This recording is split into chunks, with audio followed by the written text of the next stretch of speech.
ನಮಸ್ತೆ ಸ್ನೇಹಿತರೆ, ವಾರಣಾಸಿಯ ಈ ಸ್ಪೆಷಲ್ ವಿಡಿಯೋಗೆ ಎಲ್ರಿಗೂ ಸ್ವಾಗತ.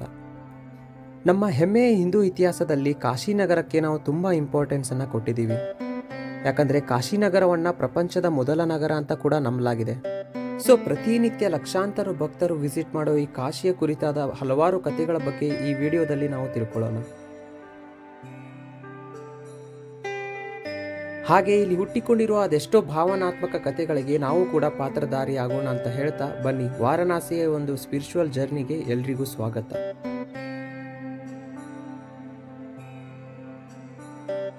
ಎಸ್ ಫ್ರೆಂಡ್ಸ್, ಇನ್ಫೋ ವೇಗದ ಹೊಸ ವಿಡಿಯೋಗೆ ಎಲ್ರಿಗೂ ಸ್ವಾಗತ. ನಮ್ಮ ಪ್ರಯತ್ನ ನಿಮಗೆ ಇಷ್ಟ ಅಂತ ಅನಿಸಿದ್ರೆ ನಮ್ಮ ಚಾನಲ್ಗೆ ಸಬ್ಸ್ಕ್ರೈಬ್ ಆಗಿ, ಸೊ ದಟ್ ಇಂತಹದೇ ಇಂಟ್ರೆಸ್ಟಿಂಗ್ ವಿಡಿಯೋಸ್ಗಳನ್ನು ಮಾಡೋಕೆ ನಮಗೊಂದು ಮೋಟಿವೇಶನ್ ಸಿಗುತ್ತೆ. ಪ್ರಪಂಚದ ಪ್ರಾಚೀನ ನಗರಗಳಲ್ಲಿ ಒಂದಾದ ವಾರಣಾಸಿಯನ್ನ ವಿಶ್ವನಾಥ ನಗರಿ, ಮುಕ್ತ ನಗರಿ, ಕಾಶಿ ನಗರಿ ಅಂತ ಕೂಡ ಕರೀತಾರೆ.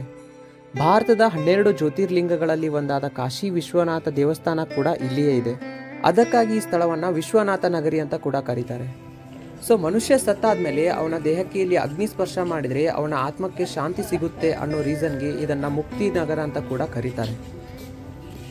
ಯೂಶುವಲಿ ಒಂದು ಮಾತಿದೆ, ಕಾಶಿಗೆ ಹೋದವನು ಎಂದಿಗೂ ಮರಳಲಾರ ಅಂತ. ಸೊ ಆ ಮಾತಿನಂತೆ ಇಲ್ಲಿ ದಿನನಿತ್ಯ ನಡೆಯೋ ಆಚಾರ ವಿಚಾರಗಳನ್ನು ನೋಡ್ತಾ ಇದ್ದರೆ ಇಲ್ಲಿಂದ ಹೋಗಲಿಕ್ಕೆ ಮನಸ್ಸೇ ಬರಲ್ಲ. ಆ್ಯಂಡ್ ಕೆಲವೊಮ್ಮೆ ಮನುಷ್ಯ ಮಂತ್ರಮುಗ್ಧನಾಗ್ತಾನೆ ಅಂತಾನಲ್ಲ, ಆ ರೀತಿಯಾಗಿ ಇಲ್ಲಿ ಆಗೋದು ತುಂಬ ಕಾಮನ್ ಅಂತ ಅನಿಸುತ್ತೆ. ಇಲ್ಲಿಯ ಸಾಮಾನ್ಯ ಜನರನ್ನು ನೋಡ್ತಾ ಇದ್ದರೆ ಜೀವನದಲ್ಲಿ ಇಂಥವ್ರನ್ನ ನೋಡೋ ಚಾನ್ಸ್ನ ನಾವೆಲ್ಲೋ ಮಿಸ್ ಮಾಡ್ಕೊಳ್ತಿದ್ದೀವಿ ಅಂತ ಅನಿಸಿದಂತೂ ನಿಜ ನನಗೆ.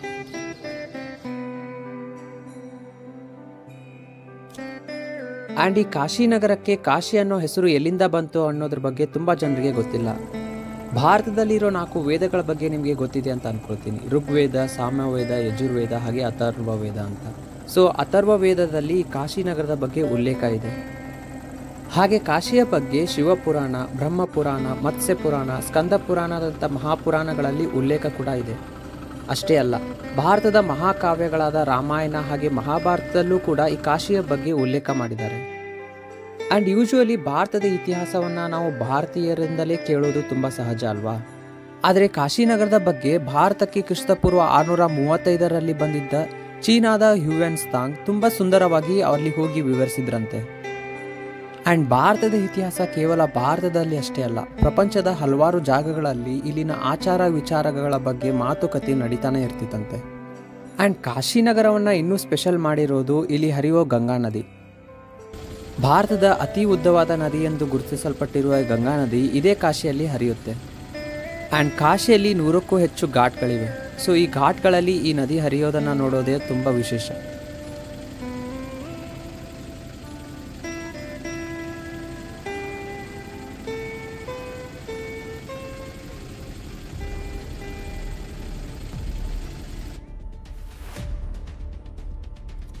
ಕಾಶಿಗೆ ಹೋದವನು ಅಲ್ಲಿ ನಡೆಯೋ ಪ್ರತಿ ದೃಶ್ಯವನ್ನು ನೋಡೋಕ್ಕೆ ತುಂಬ ಗಟ್ಟಿ ಮನಸ್ಸು ಮಾಡಿರಬೇಕು. ಯಾಕಂದರೆ ಜನ ಇಲ್ಲಿ ಮುಕ್ತಿಯಾಗಿ ಪ್ರತಿ 5 ನಿಮಿಷಕ್ಕೊಂದೊಂದು ಹೆಣವನ್ನು ಇಲ್ಲಿ ಸುಡ್ತಾನೆ ಇರ್ತಾರೆ. ಆ್ಯಂಡ್ ಅದು ಇಲ್ಲಿ ತುಂಬ ಕಾಮನ್ ಕೂಡ. ಆ್ಯಂಡ್ ನೀವೀಗ ನೋಡ್ತಿರೋ ದೃಶ್ಯ ಕೂಡ ಅದೇ. ಯೂಶ್ವಲಿ ರೇಷನ್ ತರಲಿಕ್ಕೆ ನಾವು ಹೋದಾಗ ಪಾಳೆ ಹಚ್ಚಿರ್ತೀವಲ್ವ, ಅದೇ ರೀತಿ ಇಲ್ಲಿ ಹೆಣ ಸುಡಲಿಕ್ಕೆ ಪಾಳೆ ಹಚ್ಚಿರ್ತಾರೆ. ಆ್ಯಂಡ್ ಜನ ತುಂಬ ಗಾಢವಾಗಿ ನಂಬ್ತಾರೆ ಕೂಡ. ಇಲ್ಲಿ ಗಂಗಾ ನದಿಯಲ್ಲಿ ಕಾಶಿನಾಥನ ಅಂಗಳದಲ್ಲಿ ಮೃತದೇಹಕ್ಕೆ ಅಗ್ನಿಸ್ಪರ್ಶ ಮಾಡಿದರೆ ಮನುಷ್ಯನ ಆತ್ಮಕ್ಕೆ ಶಾಂತಿ ಸಿಗುತ್ತೆ ಅನ್ನೋದು ಇಲ್ಲಿ ನಂಬಿಕೆ. ಆ್ಯಂಡ್ ಕಾಶಿಯಲ್ಲಿ ಮೃತದೇಹಕ್ಕೆ ಅಗ್ನಿಸ್ಪರ್ಶ ನಡೆಯೋದು 2 ಕಡೆ ಮಾತ್ರ. ಒಂದು ಹರಿಶ್ಚಂದ್ರ ಘಾಟ್, ಇನ್ನೊಂದು ಮಣಿಕರ್ಣಿಕಾ ಘಾಟ್. ಬನ್ನಿ ಈ ಘಾಟ್ಗಳ ಸ್ಪೆಷಾಲಿಟಿ ಬಗ್ಗೆ ತಿಳ್ಕೊಳ್ಳೋಣ. ಮೊದಲಿದಾಗಿ ನೀವೀಗ ನೋಡ್ತಿದ್ದೀರಲ್ಲ, ಇದು ಹರಿಶ್ಚಂದ್ರ ಘಾಟ್ ಅಂತ. ರಾಜ ಹರಿಶ್ಚಂದ್ರನ ಬಗ್ಗೆ ನಿಮಗೆಲ್ಲ ಗೊತ್ತಿದೆ ಅಂತ ಅಂದ್ಕೊಳ್ತೀನಿ. ಯಾಕಂದರೆ ಡಾಕ್ಟರ್ ರಾಜ್ಕುಮಾರ್ ಅವರು ಹರಿಶ್ಚಂದ್ರ ಅವರ ಕಥೆಯ ಮೇಲೆ ಒಂದು ಮೂವಿ ಕೂಡ ಮಾಡಿದ್ರಲ್ವ. ಅದೇ ವ್ಯಕ್ತಿಯ ಜಾಗವನ್ನು ಇಲ್ಲಿ ಹರಿಶ್ಚಂದ್ರ ಘಾಟ್ ಅಂತ ಕೂಡ ಕರೀತಾರೆ. ಆ್ಯಂಡ್ ಆಫ್ಟರ್ ಮಣಿಕರ್ಣಿಕಾ ಘಾಟ್ ಅತಿ ಹೆಚ್ಚು ದೇಹಕ್ಕೆ ಅಗ್ನಿಸ್ಪರ್ಶ ನಡೆಯೋದು ಇದೇ ಘಾಟ್ನಲ್ಲಿ. ಆ್ಯಂಡ್ ಇಲ್ಲಿ ರಾಜ ಹರಿಶ್ಚಂದ್ರನ ಟೆಂಪಲ್ ಕೂಡ ಇದೆ. ಅದು ಈ ರಾತ್ರಿಯ ಮೌನದಲ್ಲಿ ಸರದಿಯಾಗಿ ನಿಂತಿರುವ ಹೆಣಗಳನ್ನು ನೋಡೋ ದೃಶ್ಯ ಇದೆಯಲ್ಲ, ಜೀವನದಲ್ಲಿ ನಮಗೆ ಇನ್ನೊಮ್ಮೆ ಈ ದೃಶ್ಯ ನೋಡಬೇಕಂದ್ರೂ ಕೂಡ ಸಿಗಲ್ಲ ಅಂತ ಅನಿಸುತ್ತೆ.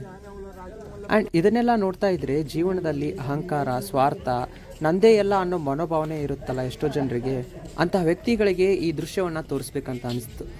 ಜೀವನದಲ್ಲಿ ಅದೆಷ್ಟೋ ಹೋರಾಟ ಮಾಡಿದ ಈ ದೇಹ 60ರಿಂದ 70 ವರ್ಷ ಬದುಕಿ ಈಗ ಕೇವಲ ಒಂದು 30 ನಿಮಿಷದಲ್ಲಿ ಬೂದಿಯಾಗೋ ಈ ದೃಶ್ಯವನ್ನು ನೋಡಿದರೆ ಯಾರಿಗೇ ಆಗಲಿ ಅಹಂಕಾರ ಬೂದಿ ಆಗೋದಂತೂ ನಿಜ. ಆ್ಯಂಡ್ ನೀವೀಗ ನೋಡ್ತಿರೋದು ಮಣಿಕರ್ಣಿಕಾ ಘಾಟ್. ಇಲ್ಲಿಯ ಬಗ್ಗೆ ಜನ ಯೂಶುವಲಿ ಹೇಳೋದೇನಂತಂದರೆ ಇಲ್ಲಿ ದಿನದ 24 ಗಂಟೆನೂ ಕೂಡ ಬೆಂಕಿ ಉರಿತಾನೇ ಇರುತ್ತಂತೆ. ಇಲ್ಲಿ ಯಾವಾಗಲೂ ಹೆಣ ಸುಡಲಿಕ್ಕೆ ಪಾಳೆ ಹಚ್ಚಿರೋ ದೃಶ್ಯವನ್ನು ನೋಡೋದು ತುಂಬ ಕಾಮನ್. ಪ್ರತಿ 5 ರಿಂದ 10 ನಿಮಿಷಕ್ಕೊಂದು ಮೃತದೇಹ ಇಲ್ಲಿ ಬರ್ತಾನೆ ಇರುತ್ತೆ. ಈ ಮಣಿಕರ್ಣಿಕಾ ಘಾಟ್ನಲ್ಲಿ ಪ್ರತಿದಿನ 150ಕ್ಕೂ ಹೆಚ್ಚು ಮೃತದೇಹಗಳನ್ನು ಸುಡ್ತಾರಂತೆ. ಆ್ಯಂಡ್ ಇದಕ್ಕೆ ಇಲ್ಲಿಯ ಪುರಾಣದ ಒಂದು ಕತೆ ಕೂಡ ಬೆರೆತುಕೊಂಡಿದೆ. ಒಮ್ಮೆ ಶಿವ ಹಾಗೆ ಪಾರ್ವತಿ ವಿಶ್ವಭ್ರಮಣೆ ಮಾಡ್ತಿರ್ಬೇಕಾದ್ರೆ ಈ ಜಾಗದಲ್ಲಿ ಬಂದು ಸ್ನಾನ ಮಾಡಬೇಕಂತ ಅನಿಸುತ್ತಂತೆ. ಆ್ಯಂಡ್ ಸ್ನಾನ ಮಾಡಬೇಕಾದ್ರೆ ಶಿವನ ಹಣೆಯ ಮೇಲಿದ್ದ ಒಂದು ಮಣಿ ಹಾಗೆ ಮಾತೆ ಪಾರ್ವತಿಯ ಕಿವಿಯ ಒಂದು ಕರ್ಣಿಕ ಕಳೆದು ಹೋಗುತ್ತಂತೆ. ಆಗ ಸಿಟ್ಟಾದ ಶಿವ ಈ ಜಾಗಕ್ಕೆ ಶಾಪ ಕೊಡಲು ಮುಂದಾಗ್ತಿರ್ತಾನೆ. ಆಗ ವಿಷ್ಣು ಮಧ್ಯೆ ಬಂದು ಈ ಜಾಗಕ್ಕೆ ಶಾಪದ ಬದಲು ವರದಾನವನ್ನು ಕೊಡು ಅಂತ ಕೇಳ್ತಾನಂತೆ. ಆವಾಗ ಶಿವ ಇಲ್ಲಿ ಸತ್ತ ಮೇಲೆ ಬಂದು ಅಗ್ನಿಸ್ಪರ್ಶ ಮಾಡೋ ಮೃತದೇಹಕ್ಕೆ ಮುಕ್ತಿ ಸಿಗುತ್ತೆ ಅನ್ನೋ ಒಂದು ವರದಾನವನ್ನು ಕೊಡ್ತಾನಂತೆ. ಆ್ಯಂಡ್ ಅದು ಇಲ್ಲಿ ಜನರ ನಂಬಿಕೆ ಕೂಡ. ಹಾಗೆ ಅದನ್ನು ಎಷ್ಟೋ ಜನ ಫಾಲೋ ಕೂಡ ಮಾಡ್ತಾರೆ. ಹಾಗೆ ಇನ್ನೊಂದು ನಂಬಿಕೆ ಇದೆ. ಇಲ್ಲಿ ಯಾವ ದೇಹದ ಆತ್ಮ ಶುದ್ಧಿಯಾಗಿರುತ್ತೋ ಇಲ್ಲಿನ ಅಘೋರಿಗಳು ಬಂದು ಆ ದೇಹದ ಮಾಂಸವನ್ನು ತಿಂತಾರೆ ಅನ್ನೋ ನಂಬಿಕೆ ಕೂಡ ಇದೆ. ಆ್ಯಂಡ್ ಆ ರೀತಿಯ ಜೀವ ಜಲ್ಲೆನಿಸುವ ದೃಶ್ಯಗಳು ಕೂಡ ಇಲ್ಲಿ ನಡೀತಾನೆ ಇರುತ್ತೆ.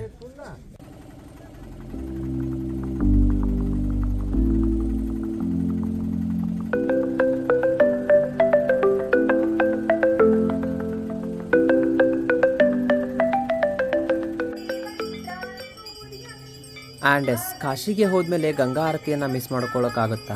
ಆ್ಯಕ್ಚುಲಿ ನಾವು ಹೋಗಿರೋ ಟೈಮಲ್ಲಿ ಕುಂಭಮೇಳ ನಡೀತಿದೆ ಅಲ್ವಾ, ಸೊ ಅದಕ್ಕಾಗಿ ಹೆವಿ ರಶ್ ಇತ್ತು.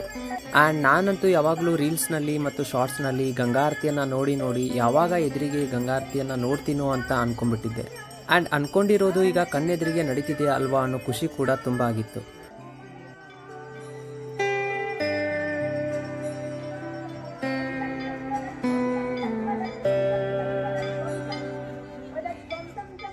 ಗಂಗಾ ಆರತಿ ನೋಡುವಾಗ ಉಚ್ಚರಿಸುವ ಮಂತ್ರಗಳಾಗಲಿ, ಪೂಜೆ ಮಾಡುವಾಗ ಅವರು ಹಾಕೊಂಡಿರೋ ಬಟ್ಟೆ ಶೈಲಿಗಳಾಗಲಿ, ಇವನ್ನೆಲ್ಲ ನೋಡೋಕೆ ಬಂದಿರುವ ಸಾವಿರಾರು ಜನ ಆಗಲಿ, ಇದೆಲ್ಲವೂ ಗಂಗಾ ಆರತಿಯನ್ನು ಇನ್ನೂ ಸ್ಪೆಷಲ್ ಮಾಡುತ್ತೆ.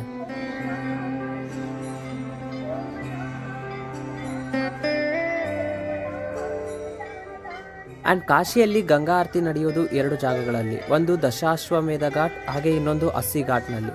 ಆ್ಯಂಡ್ ನಾವು ಈಗ ಬೆಳಿಗ್ಗೆ ನಡೀತಿರೋ ಅಸ್ಸಿ ಘಾಟ್ನಲ್ಲಿ ಗಂಗಾ ಆರತಿಯನ್ನು ನೋಡ್ತಿರೋದು. ಅರ್ಲಿ ಮಾರ್ನಿಂಗ್ 5:15ರಿಂದ ಈ ಗಂಗಾ ಆರತಿ ಈಗ ಸ್ಟಾರ್ಟ್ ಆಗುತ್ತೆ. ಆ್ಯಂಡ್ ಈ ದೃಶ್ಯವನ್ನು ನೋಡೋಕೆ ಏನೋ ಒಂಥರ ಖುಷಿ ಕೂಡ ಆಗ್ತಾನೆ ಇರುತ್ತೆ. ಯಾಕಂದರೆ ಗಂಗಾ ನದಿಗೆ ಭಾರತದಲ್ಲಿ ಕೊಟ್ಟಿರೋ ಸ್ಥಾನಮಾನನೇ ಆಗಿದೆ ಅಲ್ವಾ. ಗಂಗಾ ನದಿ ಮೇಲೆ ನಮ್ಮ ಜನರಿಗಿರೋ ನಂಬಿಕೆ ಈ ಗಂಗಾ ಆರತಿಯನ್ನು ಇನ್ನೂ ಸ್ಪೆಷಲ್ ಮಾಡಿತ್ತು ಅಂತ ಹೇಳ್ಬೋದು.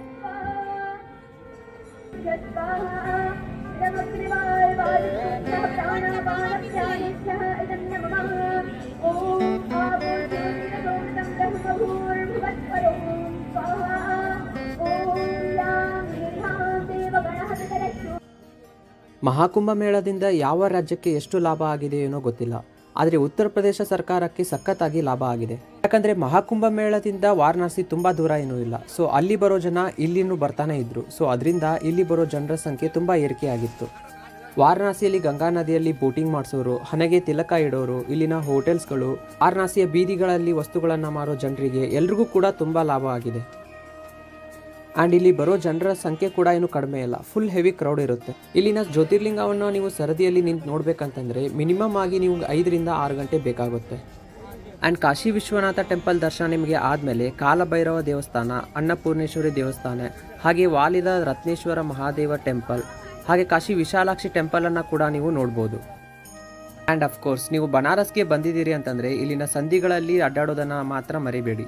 ಯಾಕಂದರೆ ಬನಾರಸ್ನ ಸಂಧಿಗಳಲ್ಲಿ ತೆಗೆದಿರೋ ಆರ್ಟ್ ವರ್ಕ್ಗಳು ನಿಮ್ಮನ್ನು ತುಂಬ ಅಟ್ರ್ಯಾಕ್ಟ್ ಮಾಡೋದಂತೂ ನಿಜ. ಆ್ಯಂಡ್ ಇನ್ನೊಂದು ಇಂಪಾರ್ಟೆಂಟ್ ವಿಷಯ ಏನಂದರೆ ಈ ಸಣ್ಣ ಸಂಧಿಗಳಲ್ಲಿ ನಿಮ್ಮನ್ನು ನೀವು ಕಳ್ಕೊಳ್ಳೋ ಭಯ ಕೂಡ ಆಗ್ತಾನೆ ಇರುತ್ತೆ. ಲೈಕ್ ಹೀಗೆ.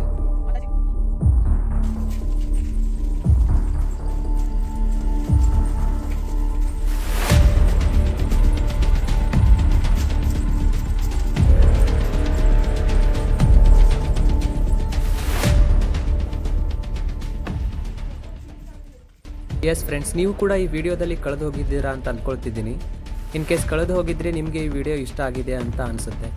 ಸೊ ಈ ವಿಡಿಯೋ ನಿಮಗೆ ಇಷ್ಟ ಆಗಿದ್ದರೆ ಲೈಕ್ ಮಾಡಿ ಹಾಗೆ ಶೇರ್ ಮಾಡಿ. ಮುಂದೆ ಇಂಥದ್ದೇ ಇನ್ನೊಂದು ಇನ್ಫಾರ್ಮೇಟಿವ್ ವಿಡಿಯೋ ಜೊತೆಗೆ ಮತ್ತೆ ಸಿಗ್ತಿರ್ತೀನಿ. Signing off from